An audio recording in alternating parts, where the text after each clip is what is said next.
Hey everybody, Rex the Dog. I've had this video requested like multiple times now, so this is probably going to be the first of a few, but the idea of this video is basically just an overview of how I generally construct my training and what I do. It's called hybrid now by a lot of people. That's people who, you know, they take their running seriously and they also take their resistance training kind of seriously. They call it hybrid. I just call it fitness because I think really to be well-rounded, something that's just going to make you feel a lot better, a lot more comfortable in your body. And as a consequence, you know, in life and whatever on top of that. So I'm going to give a real brief overview of what I do, and in future videos I can delve into days specifically, I can delve into splits and training seasons specifically, and I can give advice in response to any questions that you might have if you would like advice from me. So this is generally what I do. I'm focusing on my resistance training, which is split into 4 different training days, and I have my running, which is also split into 4 different training days. Now, I'm not calling those Monday, Tuesday, Wednesday, Thursday, Friday, Saturday, because I have these 4-day on a rotation. And we'll get to rest days in a moment. So, when it comes to my resistance training, I do a pretty standard split. So, my first day of training, I am working on push exercises. So those are exercises which require pushing motions. So that's a lot of chest and that's a lot of shoulders essentially.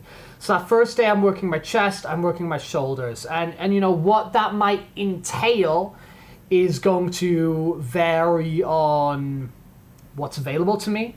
Am I nearby to any of my gyms? Am I traveling and I'm just using a calisthenics park, or you know, worst case I'm just doing like a body weight exercises in a hotel room? But that is going to be, and it's also going to depend on what sort of training phase I'm in. Like at the moment, I've been doing a lot of isometric exercises.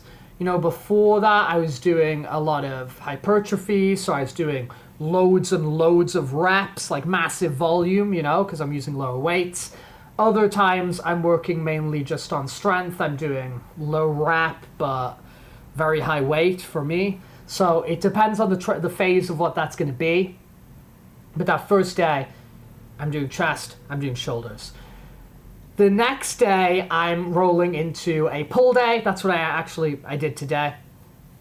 So a pull day is your pulling exercises. So you end up in a lot of, you know, rows. So that's essentially like a big back day, you know? So you're working a lot of back exercises. We're talking lat pull downs. We're talking pull-ups if we're in the calisthenic park. We're talking, you know, rows like this for my back if I'm using the resistance bands. You know, it all depends on what's accessible to me at that time and where I am in my training phase. My third day is I do an arms and abs day. So we're talking bis and tris. I do isolate the forearms as well. So I do like, you know, some of those 10 sets of meows on the cables or whatever, or I'm getting myself on a bench and I'm doing, you know, just those wrist curls and abs there. So whether that's cable crunches, whether that is, you know, I'm doing body weight stuff there, whether I'm doing weighted exercises. So we do an arms and abs days. We move into a leg day after that, which is pretty self-explanatory. And again, we focus on everything, you know. Hamstrings especially are something that get really overlooked, so I try to get in a lot of, you know, the lying hamstrings and all those sorts of things as well. So that's my resistance training. When I get to the end, I repeat, right? So it's not like Monday is push day, right? That is the first day of the cycle and we are repeating here, right? I don't have a fixed rest day because what I find rest days happen organically. Rest days happen organically. There will sometimes be a day where I have every intention of, you know, I'm going to do arms and abs today, but there are things that get in the way and prevent me from doing it. That's my rest day. So I let the rest days sort of happen organically. I'm just on this 4-day cycle, repeating over and over and over. And the rest days happen when necessary. Whether it's like, oh man, like, oh, tomorrow's pull day. My back's not going to show up tomorrow. It's not going to be good. I'll take the rest day. Or, oh, tomorrow's pull day. Oh, but all this stuff happened. Okay, gets delayed a day. All right, nothing to worry about. That was a rest day. So I take the rest days organically as they sort of appear in my schedule. And I think that's a good idea, personally. I think have a split that's just like this rotation. And you just keep rotating through it. And every so often, you've got a rest day. Right? Because otherwise, there's a situation where like you miss a day and it just starts to add up. That said, if you're starting out, I wouldn't necessarily recommend a split like this. I would recommend like full body split, because then that also means that, okay, you intend to work out 4 days a week, you miss one, you only do 3. Okay, what have you missed? You've just missed another full body. So you've still managed to like hit everything, all your muscle groups during the week. But we can get into that more in depth in other videos, or if you've got questions, like, dude, please ask them. So that's kind of my little rotation I'm on in terms of my resistance training. I feel it works well for me at the moment. It means that I'm getting, because I'm working out most days, right? Because I am showing up at the gym probably 6 days a week. That means that I'm hitting each of these like 1.5-ish a week. It's giving me sufficient rest, right? Let's say push day did fall on the Monday. I work the chest on the Monday. I do pull, I do arms and abs, I do legs. Hey, I'm back on Friday. I'm not taking a wet rest day. I'm back to working my chest, and it's been, you know, there's been 3 full days in between that. So, I don't know, man. I feel it works for me. Alongside that, I'm doing a very similar thing with my running. Now, the rest days with the running do align with the legs. Okay, they do align with the legs. So here's generally what I'm doing for my running. My day 1 is an easy continuous run. So this is what we refer to as like zone 3, zone 2 cardio. Heart rate isn't going very high, right? I'm not really pushing myself. I'm just getting in miles. We call it road work. Right? I'm just getting in road work. I'm just like running. I'm just having that as a part of my daily routine. And at the moment, you know, for an easy run for a lot of people, it's probably like a 5K or a 10K kilometers, right? I'm pushing more into just doing 10K runs all the time. Just easy 10K runs, and I'm trying to push that up and up.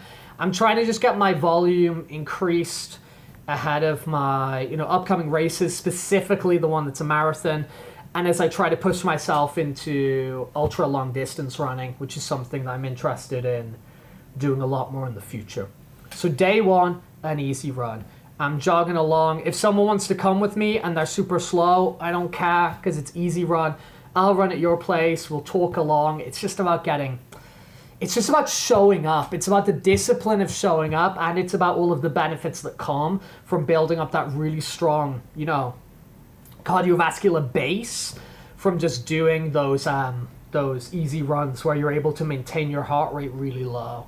Yeah, so it's like, it's cool, and it's really, really important. And most of your runs should be that. Probably more, maybe even more of a proportion of what I've got in my split. So day 1's my easy run. Day 2, I'm doing hill sprints. So I get myself to, I actually have on Strava, the running app, I have the local legend status for the person who runs these hills the most consistently. Because I do these hills, you know, one of my 4-day split of my rotation of my running. So what this is I do a little warm-up jog. So just kind of get the body loose, get myself going, get kind of the heart rate up a little bit. And then I have this hill, this incline, which is near my house, right? And so I've got this hill that goes up on like, maybe like a 40-degree incline or something like that. I sprint up there really, really hard. When I started doing this, my first session of this, I threw up after doing this. But I sprint up this hill hard and fast as I can. All right. When I get to the top, I lightly jog back down and I repeat. So this is just really, really important for building up extra strength in the legs, which is really important because you get stronger legs, you get stronger knees, which is going to reduce the risk of injury when you're running long distances, you're running marathons or whatever.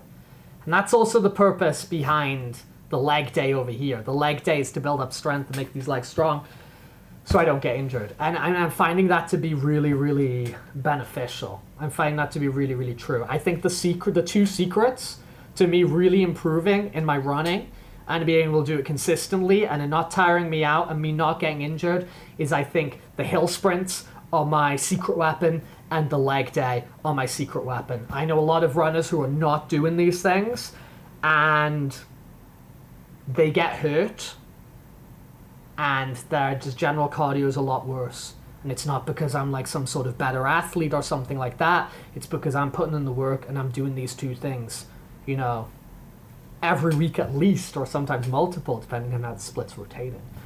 So my hill sprints, I do those on day 2. That's really, really hard. I obviously, if that day happened to be leg day, I would not be doing the hill sprints. And I'd be taking a break from the running that day. Or I might squeeze in an extra easy run, depends how I'm feeling. If my legs are still trashed the day after the leg day, which is really, really possible because I want to go really hard on that leg day, I might skip over the hill sprints again and take 2 days of rest.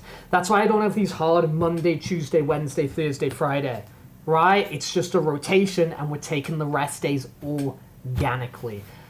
My next day that I'm doing after my hill sprints, but you know, there might be a rest day in between, as we said. I do another easy run. Again, for me at the moment, maybe that's 10 to 15 kilometers. And then the 4th day of my rotation is a long run, which is like a half marathon at minimum. So I'll run a half marathon, or maybe I'll run further. And again, I'll be doing that at an easy pace, at sort of like zone 2, zone 3 cardio, low heart rate, and just kind of go and just repeat. Now, in between all this stuff, there's other sports I'm doing. You know, if I am taking a rest day, it's probably an active rest day. So at the very minimum, I'm still getting in my 10,000 steps. I'm probably doing some resistance band trigger exercises, which I did a video on before. So if you go back, you can find my video on trigger. I think I've made like a fitness playlist or something. You can find that in. So I'll maybe be doing little trigger exercises, at least getting in my 10,000 steps. I'm probably skateboarding around. I might do a little bit of boxing. You know, so it depends. But as the core of my training regime, that's what I'm doing. Push, pull, arms and abs, followed by legs on a rotation. Take rest days when logical, or take rest days when life and schedule forces me to. Running, easy run, hill sprints, easy run, long run, repeat. So that's what I do, and I found it's,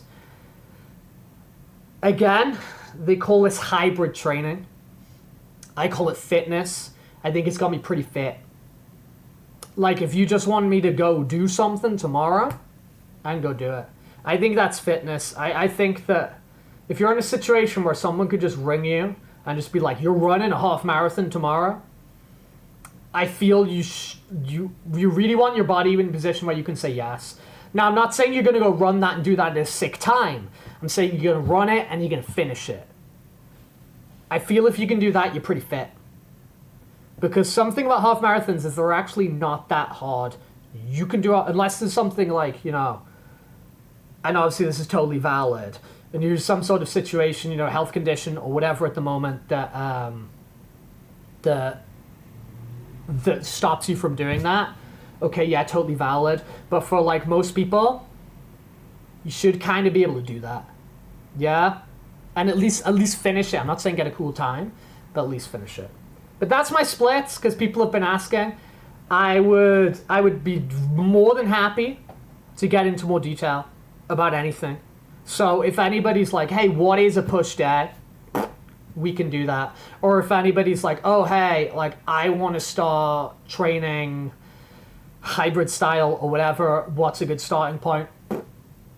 Ask me. Because, like, this, what I'm doing right here is I'd say this is, like, you know, sort of, like, intermediate level sort of split. If you're beginning, I wouldn't recommend this. So if you are beginning, ask me. Or if you got advice from me, tell me, dude. If you're like, oh, man, you're not doing this and you're running, like, integrate this in. Do tell me, because if you've been watching these videos, hopefully you're kind of seeing the... Hopefully you're seeing kind of like the consistent thing that's going on here is I am a lifelong learner. Yeah, I'm a lifelong learner. So there we go. So I'll see you all hopefully very, very soon. And drop me a comment or whatever if you wanna talk about this stuff. Bye, bye, bye.